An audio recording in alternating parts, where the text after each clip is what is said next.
You are listening to Middle East Monitor Conversations, bringing you lively discussions with prominent voices from the region and beyond, as we delve deeper into issues shaping the Middle East and North Africa, from politics, the culture, and the arts. Hello and welcome to another conversation with the Middle East Monitor. My name is Nasim Ahmed and I will be your host for today's conversation. Earlier this month, over 40 leading crime scholars, including major intellectual figures, issued a statement, one of a number of statements that have been issued, warning that Israel has entered an annihilation phase of genocide. As I said, the statement is one of many that have been issued, calling on the international communities to stop Israel's genocidal campaign on Gaza. And this campaign did not begin, as this statement goes on to say, on October 7, 2023 for Palestinians. The genocidal process began in 1917 with the Balfour Declaration, when Britain gifted Israel, the country, to European Zionists. And for me, that's the statement, that's the paragraph that stands out from the other statements, that it made a historical connection between what is happening in Gaza and what is happening and the Balfour Declaration. So I have with me one of the leading signatories of that statement, Professor Penny Green, Professor of Law and Globalization at Queen Mary University, London, and the founder and co-director of International State Crime Initiative. Welcome to the show, Penny Green, and thank you for joining us. Thanks, Nasim. Before we get into the statement itself, I think it's important for our viewers to know who the signatories are. Of course, you're one of the many signatories. I say that because there's a strange tendency when it comes to Israel-Palestine conflict to discredit experts and academics on any given issue. I mean, look at the apartheid designation, for example, where people who are qualified to make such determination, like Human Rights Watch, Amnesty, B'Tselem, professors of the crime of apartheid itself, they are ignored in favor of Israeli state official statements or basically propagandist on the mainstream media. I think it's important for viewers to know the level of professional knowledge and expertise that is behind this particular statement that you managed to put together earlier this month. So who are these experts that you've gathered for this statement? Well, we at the International State Crime Initiative decided we needed a statement that really experts on state crime, and genocide is one of the most egregious forms, obviously, of state criminality. And we wanted to get together a statement that expert scholars in state crime would sign and contribute to the writing of the statement.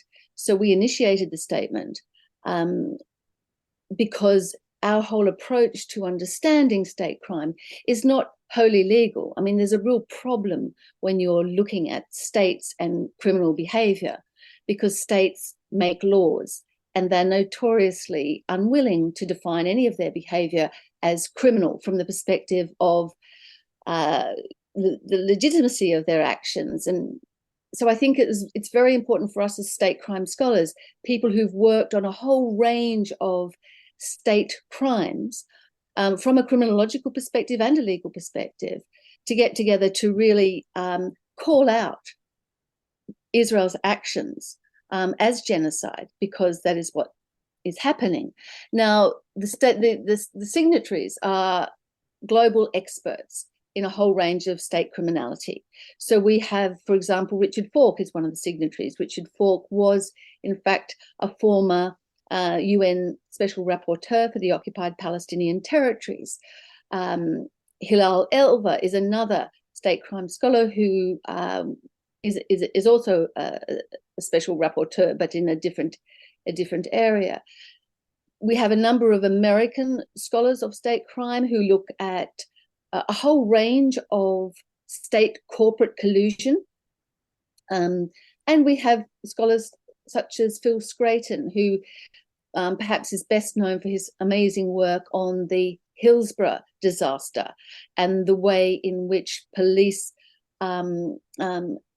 were involved in the killing of the way in which that whole football stadium was managed, and the policing of that stadium meant that some 90 football fans were killed. So we have a range of scholars who work on a range of forms of state crime, and a number of us are actually, our major area of expertise is in genocide. So we have Louise Wise, whose expertise is on the Sudanese, the Darfur genocide. Thomas McManus and I have worked for over a decade on the Rohingya genocide. So it's a range of scholars who have expertise in and around state criminality, and quite a number of the group are experts in genocide itself. And on this particular statement that was issued, are you looking just specifically at genocide? I'm assuming there's so many other crimes that are taking place. I mean, one of the clear ones we could mention is ethnic cleansing, and that seems to be an obvious one. And there's so many other crimes of violations of international law and crimes against humanity, like the targeting of civilians, you could say. There's so many other state crimes that are taking place. So is it just genocide, or are you looking at more broadly at state crime that are being perpetrated in Gaza? Well, I think what's very valuable about a state crime approach to what's happening in Gaza and Palestine more generally is that it captures genocide and the crimes that are embodied in genocide, like apartheid, and so on. It embodies genocide as a process. The problem is, if you start on October the 7th, you are understanding genocide from a very limited frame, and that is the frame of a spectacularized incident of mass violence. But that is not what genocide is. Genocide is the intent to destroy in whole or part a people on the basis of their ethnicity, their religion, their race, their nationality. So that's in essence what Raphael Lemkin, who was the author of the very term genocide, had in mind, and that's embodied also in the Genocide Convention. But the problem with international law and taking only an international legal position is that the law moves very slowly, that it requires a particular kind of evidence, that it never calls out genocide until well after the fact. So I think the value of understanding state crimes as processes that very often, even if we take state crimes like torture, they start with processes of dehumanization, of targeting a particular group that are unworthy of our of moral responsibility, that we don't owe this group anything, they're not like us. And that is particularly true of the state crime of genocide. So it's very important, I think, to understand genocide as a process. And within that process, there will be a whole range of different forms of criminality that we can talk about. And we've mentioned apartheid. Now, Desmond Tutu described the kind of apartheid that operates inside Israel-Palestine is worse than that operated inside South Africa. And anybody who's been to the West Bank will recognize that. It is so shocking to see the wall and the segregation wall, and the way it's not a separation barrier, it's a segregation wall, and it's designed also to grab land. Every kilometer of that wall that's built also grabs Palestinian territory. And another feature of that whole process of segregation is to actually break up Palestinian communities. So the wall cuts through Palestinian villages, making journeys for Palestinians immensely difficult, much, much longer than they ever took in the past, because now they have to go through checkpoints. And to get whether or not you have access to a checkpoint depends on whether the Israeli soldiers are prepared to let you through at a particular time. They very often just simply close a checkpoint. So there are many crimes embodied in the crime of genocide.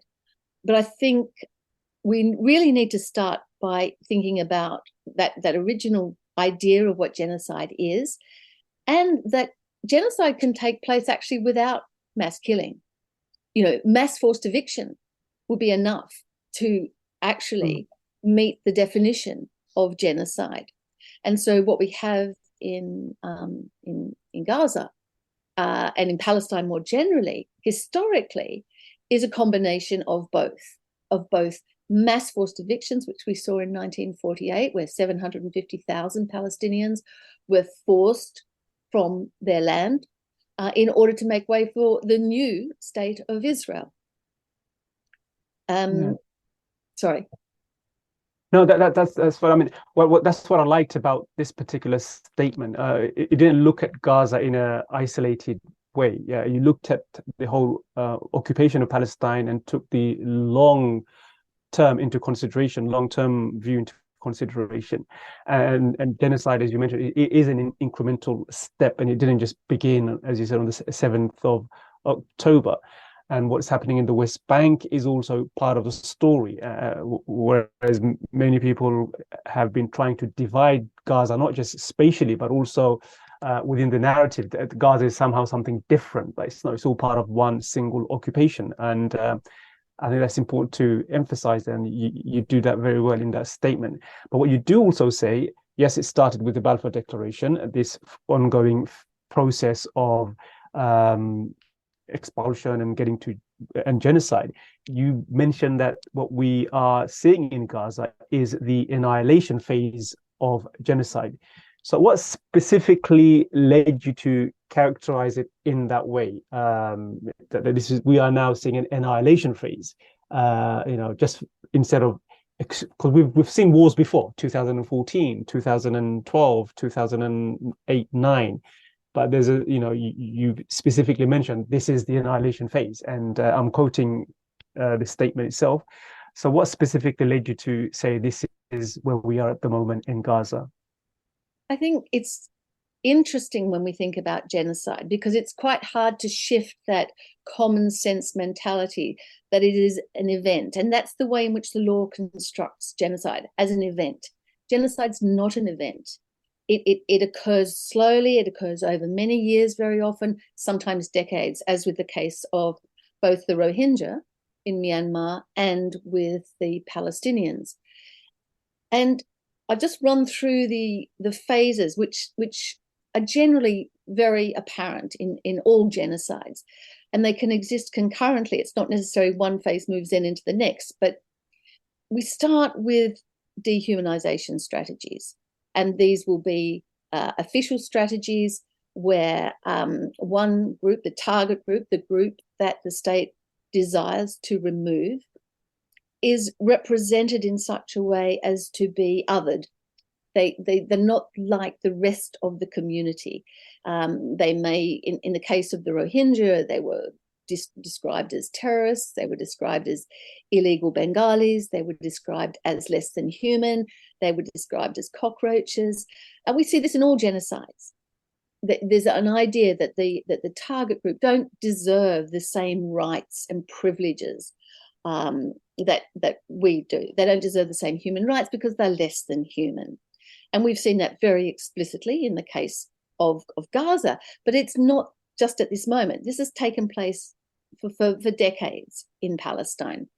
Palestinians have been treated in a way which is second class when compared to Israeli citizens. Those Palestinian Israelis who live inside Israel are treated as second class. Palestinians inside Jerusalem are treated as second class. Palestinians in the West Bank and Gaza are treated as third class. It's a very common feature, and it starts with those kinds of strategies, institutionalized discrimination.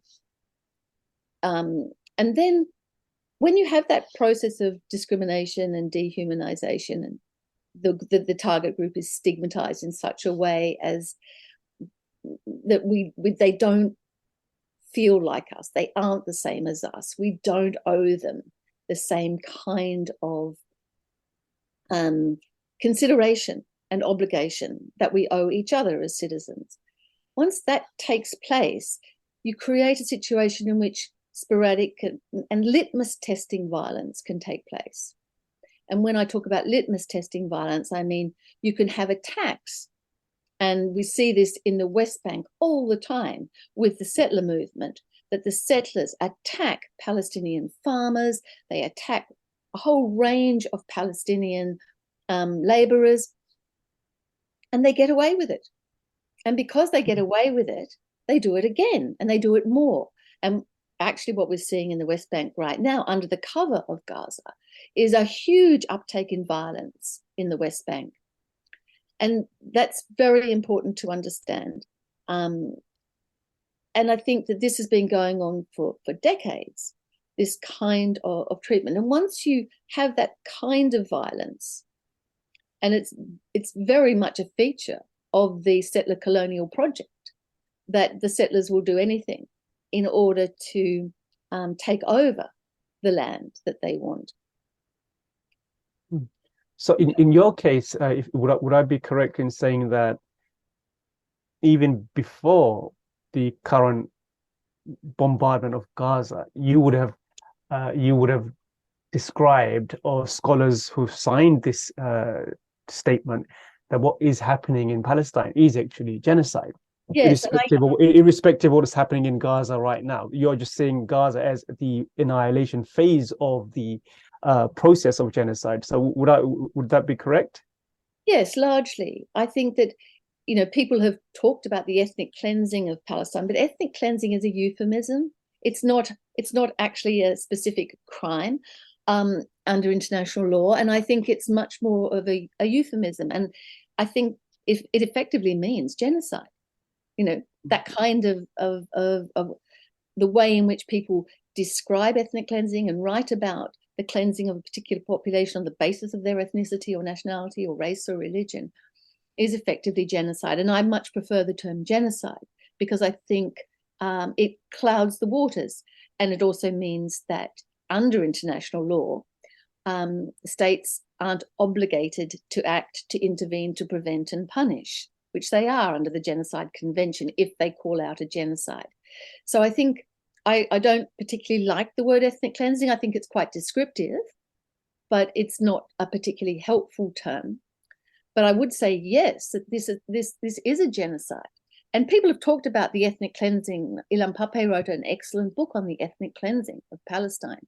But to my mind, it's the genocide. And the genocide did begin effectively in 1917 when the Balfour Declaration was made. And Britain, a colonial power, gave away a country, effectively, Palestine, to Jewish Zionists. And so I think it begins then. And once we have these earlier phases of genocide, once we've had the litmus testing violence phase of genocide, you find that, and it's not always once, it can happen concurrently, that the target group becomes ghettoized. And Israel has done that very, very, very obviously in terms of the West Bank, the carving up of the West Bank, the carving up of Gaza, the imprisonment of the Gazan population. So you have these major ghettos, and then you have institutional ghettoization in terms of the way in which Israeli Arabs are treated, Israeli Palestinians are treated.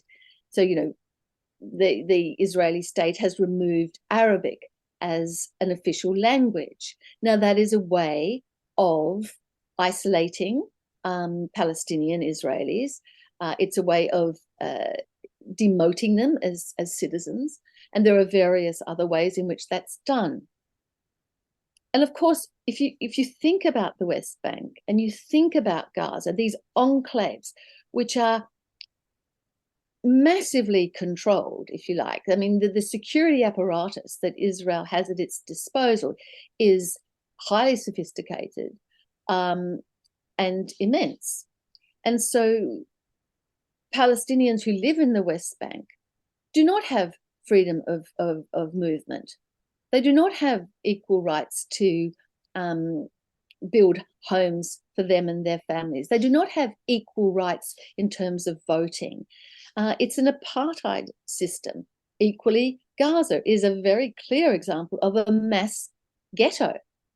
And in these isolated spaces, in these ghettos, it's much easier to systematically weaken this population that you want rid of, that the state wants rid of. And in the case of the West Bank, it's through, denying people basic human rights that I've just mentioned, but also imposing a settler colonial project, so that constantly Palestinians are deprived of water and access to decent roads, because the settlers take the water, and the settlers destroy, alongside the Israeli Defense Forces, destroy the olive groves and apricot orchards that the Palestinians have. So you have a situation in which the very livelihood, the opportunities for livelihood are really undermined, and massive unemployment in the West Bank.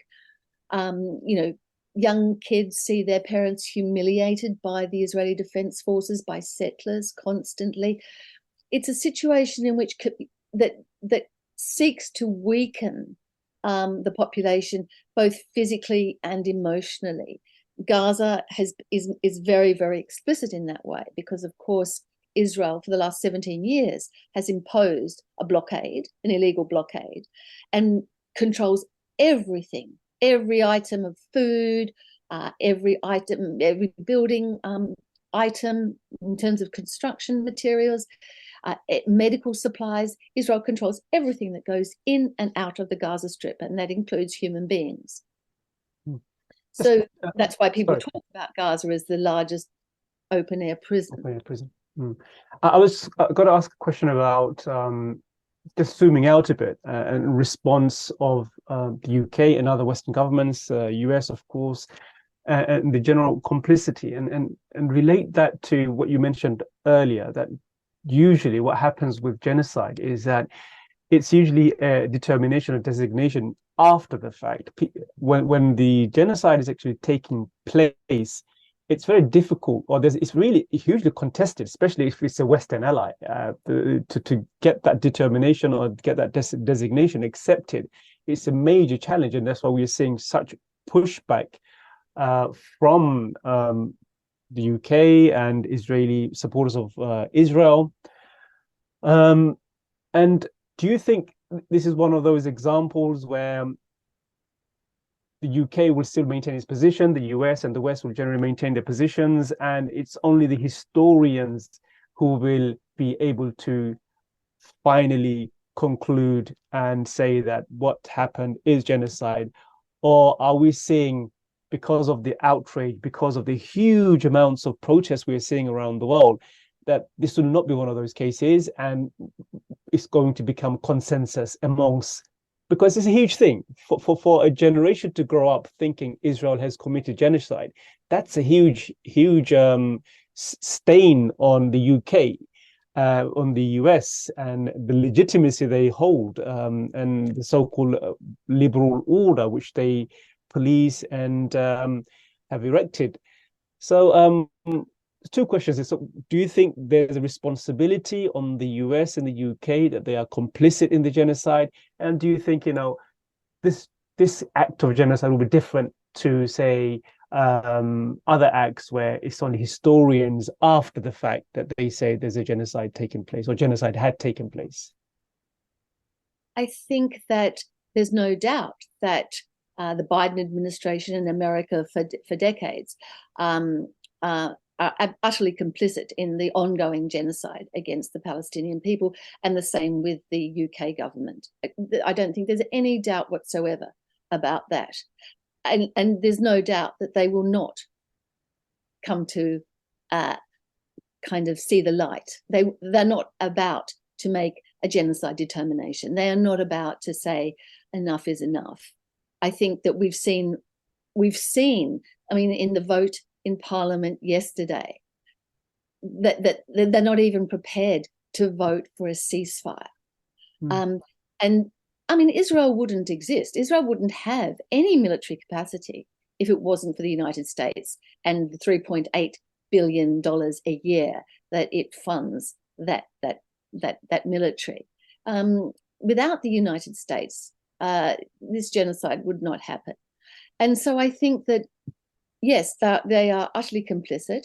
I think what's interesting is as you talked about, how the massive outrage that ordinary people are expressing, the extraordinary demonstrations that we're seeing around the world, and civil society really doing a tremendous amount to, in effect, expose what's going on as a genocide, not simply as a war, or not simply as Israel in self-defense strategy. I mean, that's the kind of arguments that we have to contend with. And of course, this isn't self-defense. I mean, Israel has a right to protect itself. It does not have the right, as an occupying power, to act in this disproportionate form of self-defense against a threat that emanates from the occupied territory. It simply doesn't have that right.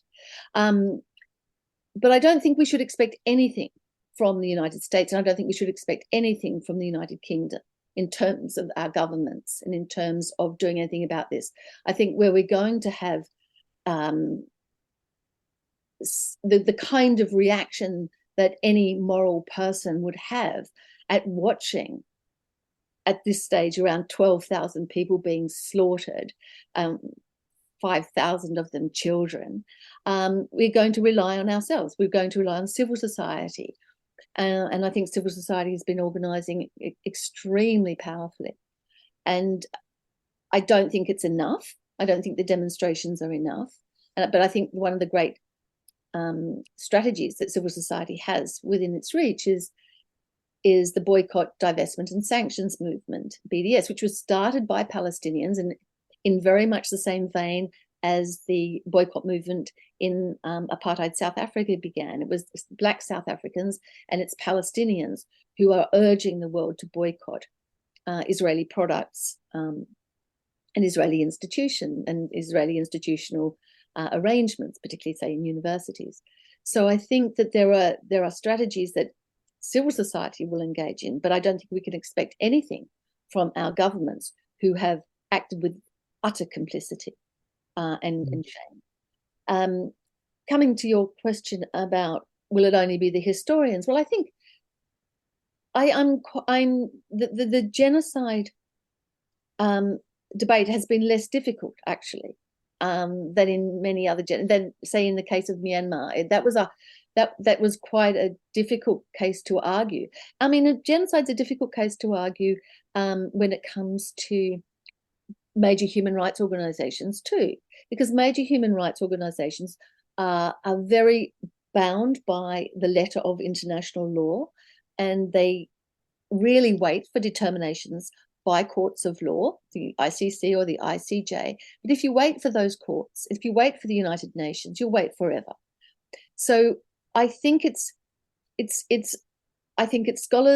genocide scholars now are divided. There's no doubt that it's a divided community, but I think a very significant number of genocide scholars are saying this is genocide and this is genocide now. And I think that historians will certainly, if they're worth their salt, and if they're good scholars, they will see this absolutely as a genocide. So I think, yes, the historians, we can't expect anything from the international legal order. I think that's utterly failed the Palestinians. Israel has violated 28 UN Security Council resolutions. Exactly. Israel has violated 28 Security Council resolutions at no cost to itself. There have been no repercussions for those violations. International law has no teeth. The ICJ and the ICC move very slowly, and many, many years after the event, as they see it, the event, because they don't understand it as a process, they don't intervene at earlier stages. And so I think that we have to definitely rely on civil society. And it's civil society when it comes to state criminality.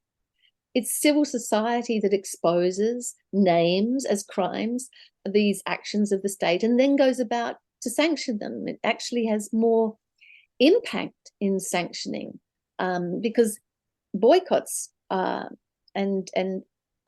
very, very powerful. You know, and Israel. So on that, I want to ask one final question before we wrap up on civil society. I was listening to a talk by Professor Rashid Khalidi. He's got well-known academic and figure a number of books on Israel-Palestine. In an interview last week, and he said, this issue has been his primary concern for the last, I would say, 50, 60 years. And he said, never in those decades has our side, meaning the Palestinian side, been this strong. Do you sense that? I mean, you've been covering Israel-Palestine for such a long time.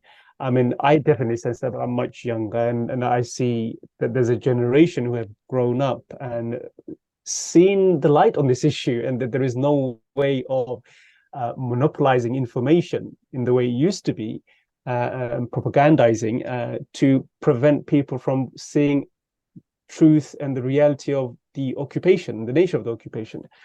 So just one final thought. I mean, so do you, in your experience, do you think the tide has turned and the pro-Palestinian side have really gained the narrative or have control over the narrative, and our side is winning? Is that how you feel as well? Well, I don't think that the Palestinian side is winning in the sense that every day hundreds of Gazans are being slaughtered. I mean, I think, and the whole infrastructure of Gaza is being utterly decimated. But I do think that there's a new awareness. I certainly, and I think it's largely to do with social media, that we have citizen journalists, we have access to Gazan journalists despite the restrictions on electricity and fuel. Gazan journalists are doing everything they can to get the truth out. And that's new in a genocide. It's very new that we are living this genocide in real time. And that is making a difference to ordinary people. Ordinary people with any sense of moral gravity will be absolutely horrified by what is happening. And if you rely on the mainstream media, then you get a very skewed event, because a skewed image of what is happening, because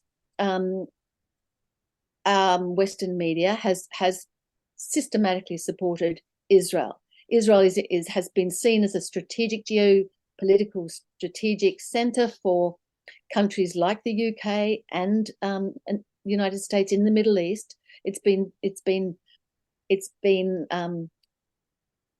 praised as the only democracy in the Middle East. I mean, and how can you call a country democratic if half the population don't have the right to vote effectively? How can you call a country a democracy if it operates on the basis of apartheid? For Jewish Israelis, yeah, they live in a democracy, but for all Palestinians in the country, that's absolutely not the case. So I think that, yes, we are witnessing, because we have access now through social media platforms like Twitter, like Instagram, access to what is actually happening on the ground, and that's a new phenomenon. And for young people in particular, I mean, if you think about pro-Palestinian demonstrations 10 years ago, 20 years ago, it was always older people. It was always a particular and small core of older activists. Now, the demonstrations are filled with young people and families and people who have access to what is the truth about what is happening, and that's new. That's so true, and that's and hopefully I believe we have turned a corner, and we are seeing a live genocide, and that will not be able to, well, that fact cannot be erased from the minds and the memories of the people who are watching what's happening, the monstrous acts that's been unfolding in Gaza. So we will pray and hope the killing stops. I just want to thank you and thank your team for putting this statement out. I think it's a really powerful statement. It's on our website for those who want to go and read it. Please have a look on MEMO's website and you'll find it.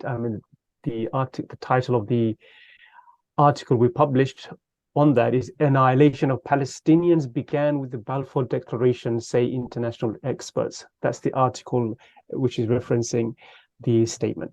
I want to thank Professor Penny Green for joining us, and also thank you at home for tuning in, and I hope to see you in another conversation with the Middle East Monitor. Bye-bye.